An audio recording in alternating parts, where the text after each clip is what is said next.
I'm Ezra and I'm in year 10. And I'm Yayan from year 10. And I'm Keith Miller and I'm principal at Sunmarke.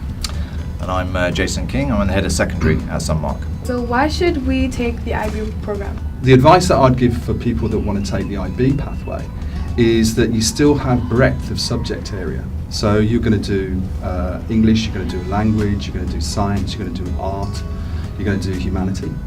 And on top of that, you're going to do things which we call the core, which will further enhance you in terms of the way that you learn and understanding how you learn, together with formalising the community service that you do, and also enabling you to write essay-based questions, which will be very similar to what you're doing in the degree. So in effect, I think what we're saying is it keeps your subjects broad.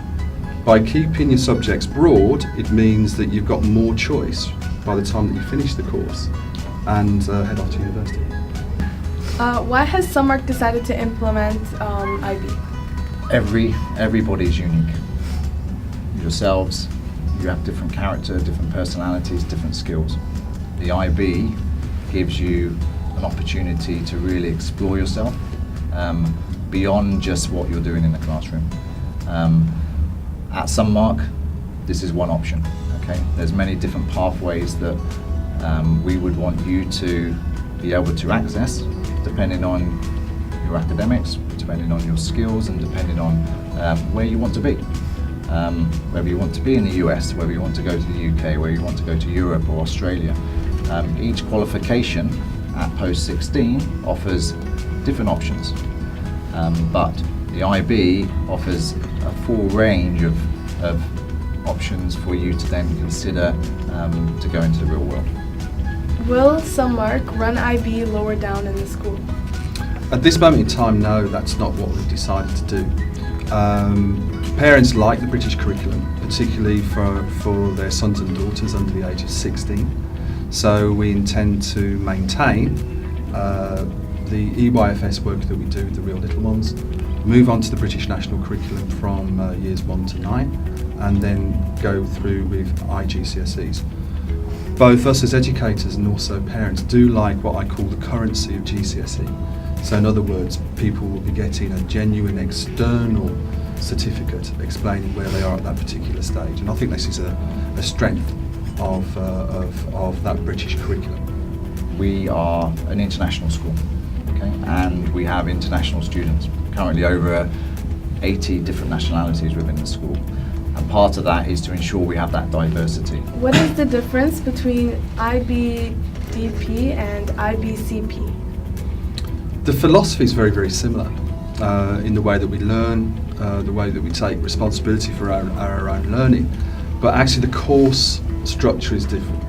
So with the DP we've got 6 different subjects, and basically which could range from maths to science to English to languages, etc.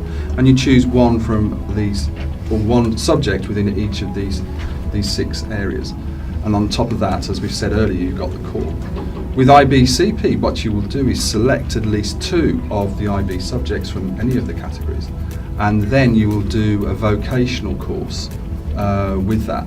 Now the vocational course is at level 3, so that's equivalent to A-level or the diploma, and could come from a number of different accredited bodies. We've decided at this moment in time to go with the level 3 BTEC courses. For example, hospitality and tourism, IT, media or business. And then on top of that, again, there is a core which many of the students will study. The core in both programs is really important, okay, and something for the students to really get excited about.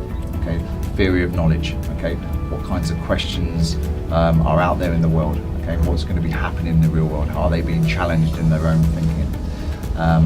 The extended essay, there's an opportunity for the students to choose something that really interests them, which they can dig a little bit deeper into and really research a question, develop their research skills, things that they're going to need at university, in the real world.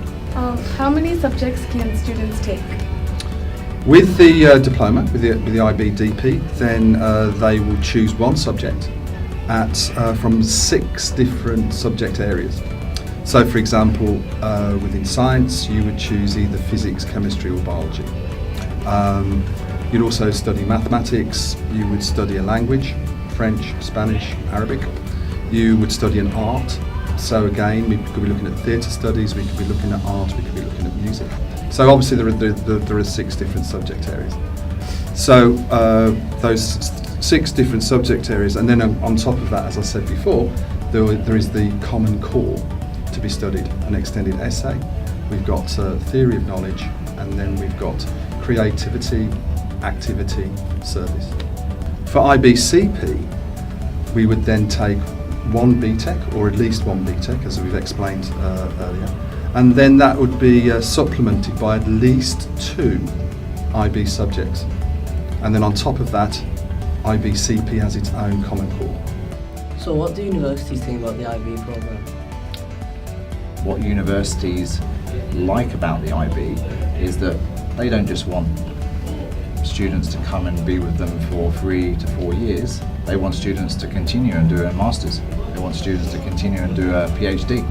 So as part of that, those research skills, those reflective skills, those problem-solving skills, they're really important as part of having that sustainability in universities, keeping those students for more than just a bachelor's.